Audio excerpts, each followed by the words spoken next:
السلام عليكم بنات، كي دايرين؟ لاباس عليكم؟ اموركم هانيه؟ احوالكم بخير؟ نتمنى الفيديو ديال هذا النهار كما ديما يلقاكم في احسن الاحوال. وكما ديما فيديو جديد ونهار جديد. نتمنى اللي مشتركه عندي في القناه كنقولها مرحبا بك، الف مرحبا. واللي ما مشتركاش كنقول لها اختي اشتركي وفعلي الجرس، وان شاء الله نتمنى يعني نكون عند حسن الظن ديالكم. والفيديو ديال هذا النهار ان شاء الله غنشارك معكم وصفات، وندير لكم تتمه ديال البنات اللي كنت درت مع اللي شافوا الفيديو السابق. كنت درت معكم هذاك المركز ديال حامض، وقلت لكم حتى الفيديو الجاي ان شاء الله غادي نقول لكم الكمالات ديال شنو درت بالقشور ديالو. وان شاء الله غادي نشاركها معكم في هذا الفيديو. يعني اللي ما كانتش شافت الفيديو اللي قبل من هذا، راني حاطه فيه الطريقه ديال كيفاش نديروا مركز ديال الحامض في الدار. وعلى بركه الله غادي نفطر ان شاء الله بحول الله، واحد الفطور خفيف دغيا دغيا.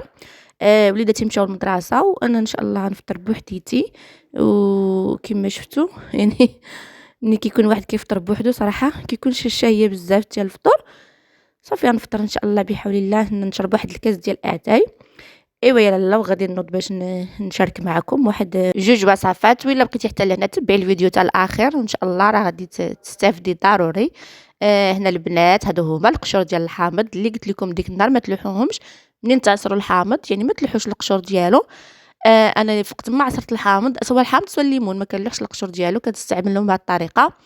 وغير جربي هذه الطريقه راه غادي تعجبك والله. الا غير جربيها وان شاء الله غادي يعني كما عجبتني انا وزعما هذا راه شاركتها معكم باش نتوما ان شاء الله غادي تعجبكم. وردوا لي الخبر. هنا البنات غناخذ داك الحامض، غناخذ الهاشوار اولا الميكسور. غادي ناخذ الحامض، غادي نقطعوا دوك القشور د الحامض اللي شاطو. غادي ناخذ هنا واحد شويه ديال السكينجبير عرق، سكينجبير طري. وإلا ما عندكمش يعني اللي طري غادي ديروا العادي، لكن الغبره العادي ديال التبزيره يعني اللي كنديروا به اللي كنديروه في المرقه. صافي غادي ديروا الملحه، جوج ريوس كبار ديال الثومه. وغادي تكثروا الملحه بزاف، لان الملحه باش ملي كنديروه في المجمد الملحه كتحافظ عليه ما كيجمدش، يعني كيبقى لنا بحال البوماده ملي كناخذوه. يعني شحال ما كثرتوا الملحه زوين. عرفتوا هاد الخلطه البنات راه حتى تغسلوا بها الدجاج، راه والله الا ما نقول لكمش شحال زعما كتعطي الريحه في الدجاج ملي كيتغسل. سميتو واحد البيوضيه، غير جربوها. انا كندير هكايا كما قلت لكم، يعني الملحه والثومه والسكينجبير والحامض. وكما قلت لكم يعني الا ما عندكمش متوفر سكينجبير طري كديروا غير هكايا ديال البودره. وغادي تشدوا واحد اما طاسه ولا انا درتهم هكا في الميكا. والملحه انا هنا راه درت تقريبا ملحه باكيه ديال الملحه. يعني حاولوا يكون ما كثر ما عارفين الدجاج كيبغي الملحه، يعني كتشللوه غير في الاول الدجاج بالماء. صافي وكتعاودوا تخلطوه في هاد عفوا ترقدوه في هاد الخلطه عادي، راه كيجي واعر. صافي انا غادي نديرها في واحد الساشيات اللي يكونوا مغلوقين اولا في طاسه. يعني اللي بغيتو غادي نديروهم في المجمد. وقت ما بغيت نغسل الدجاج بحال دابا انا كاساشيه كنقطع واحد الطريف هكايا. صافي راه كتجي واعره، غير جربوها بالنسبه للغسيل ديال الدجاج. وهنا نشارك معكم يعني هذا الفيديو فيه شنطه دغيا دغيا البنات وحده مور وحده باش ما نطولش عليكم الفيديو.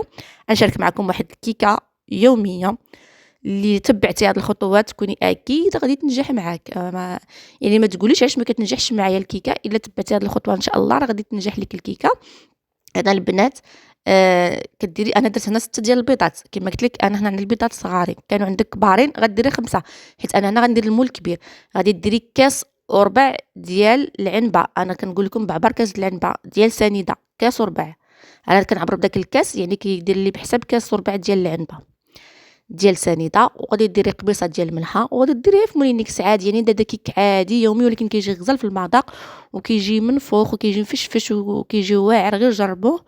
وكما قلت لكم غادي ديري قرصه ديال الملحه، وغادي ديري 6 ديال البيضات، غادي ديري كاس وربع ديال السنيده. من الاحسن ديريهم في الطراب الكهربائي اولا حتى الهشبار. البنات راه كطلع فيها الكيك واعره. ان شاء الله نشاركها معكم.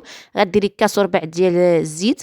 غادي ديري كاس ديال الحليب. انا درت كاس الحليب لحقاش غادي ندير دانون ديال الفاني. كنتي ما غاديش ديري دانون، ديري كاس وربع ديال الحليب. يعني نفس السوائل كديري نفس العبار، غير هما كتضيفي شويه سوائل كثارين باش كتجيك الكيكه. انا بالنسبه لي عندها المول بحال ديالي انا نوري لكم من بعد. صافي كديري دانونات ديال الفاني اولا عندك الاختيار بغيتي ديري ديال بنان ولا المهم هاد الفاني كتعطي نسمه، حيت نديرو عادي يعني بلا حتى شي نكهه. غادي ندير من بعد غير يعني بالكاكاو. صافي صافي كتميكسي هاد سميتو. انا كما قلت لكم المرحله الثانيه ديال الدقيق كنديرها في الاناء، ما كنديرهاش في مولينيكس. صافي وهنا غادي هاد العباره البنات، هاد القدر اللي درت لكم ديال الكيكه، غادي عفوا ديال المقادير السائله، غادي تهز لينا واحد 3 د الكيسان ونص ديال العنبه، بعباره 3 د الكيسان ونص ديال العنبه. كما كتشوفوا انا دابا هنا في انتم يتبعوا معايا المرحله. في هذا الاناء اللي كنت خلطت فيه في الاول غادي ندير 3 ديال الكيسان ونص ديال الدقيق في كاس ديال العنبه 3 د الكيسان، بديت كنتلف البنات، 3 د الكيسان ونص ديال الدقيق ابيض بطبيعه الحال مغربل. وانا كنعاود له التغربيله المره الثانيه، كنغربلو 2 مرات باش كيجينا الكيك مهوي وكيجينا خفيف. صافي غادي ندير 3 ديال الكيسان اونص في هذا المقياس عدد ديال، حيت هاد الخليط البنات غادي نفرقوا على 2. النص غادي ندير ليه الكاكاو والنص غادي نخليها هكاك يعني بيض. راه كتجي زوينه، كيجي في واحد المذاق غزال وحتى في المنظر كتجي زوينه. صافي هنا غادي نزيد واحد 3 ديال الساشيات ديال الخماره من فئه 8 غرام، غادي ندير 3. لحقاش البنات كما شفتوا درت 6 البيضات، يعني درت سوائل بزاف، يعني بحال ضاعفت المقادير. صافي ودرت 3 د الخمارات باش كتجيني يعني الكيكه طالعه، حيتاش السوائل كما قلت لكم يعني راه فايتك. ولا درتو كاس ديال العنبه، يعني عبرتو بقياس كاس ديال العنبه، ما درتوش كاس وربع، غادي ديروا غير 2 خمارات. هنا البنات صافي كما شفتوا غادي نقسموا على 2. غادي كي هانتوما كما كتشوفوا معايا تبعوا معايا المرحله. هنا غادي نزيد نص كاس ديال الدقيق، يعني في المجموع راه خدات ليا 4 ديال هو كنزيدو ديك نص كاس ديال الدقيق حتى كتكونوا فرقتوا العجينه. لحقاش البنات هذيك العجينه اللي فرقت غادي ندير فيها الكاكاو راه كيساوي يعني بحال الدقيق، يعني الا كنت درت 4 في الاول ديال الدقيق فاش غادي نفرق غادي تجيني ثقيله هذيك العجينه ديال الكاكاو. نتمنى يعني تكونوا فهمتوا هذه المرحله. فاش غادي نفرق غادي نزيد نص كاس ديال الدقيق في العجينه البيضاء، وغادي نزيد 2 معالق كبار ديال الكاكاو المر، بودره الكاكاو. كما هانتوما كما شفتوا معايا غنغربلها ونزيدها، يعني حتى كنفرق عاد كنزيد لهداك يعني النصف الاول اللي كنت خليت النصف الاول اللي ما فيهش الكاكاو كنزيد له نص كاس ديال، يعني في المجموع يعني هاد الكيكه كتاخذ ليا 4 ديال الكيسان ديال العنبه. ونتمنى تكون فهمتوا فهمتوا هاد القضيه. صافي كما شفتوا غادي نجيب هذا هو المول اللي قلت لكم، يعني راه كيجي طالع فيه الكيك كيجي زويون، وهو ما كيلصقش. غير انا يعني ديال الطيفان ما كيلصقش، غير انا كنحاول يعني باش نتفادى ان شي نهار زعما تقدر تلصق لي الكيكه كندهنوا بزبده وطرشوا شويه ديال الدقيق. صافي وكتبقاو ديروا يعني بطريقه عشوائيه، يعني كتخويو شويه هكا ديال يعني الطريقه اللي معروفه هاد الكيكه. يعني انا غير عرفت يعني البنات كاملين غادي يكونوا كيعرفوها، غير انا بغيت نشاركها معكم وصافي. ويعني عطيتكم واحد يعني طريقتي اللي كندير باش الكيكه ما تهبطش وما تجينيش يعني هابطه. في هذا الاثناء راه كنكون شاعله الفران من الفوق ومن التحت في درجه الحراره 180. غير كندخل الكيك كنطفي الفوق ونشعل غير من التحت، يعني نخلي العافيه تكون متوسطه. وهذا هو الكيك ديالنا البنات بعد ما وجد.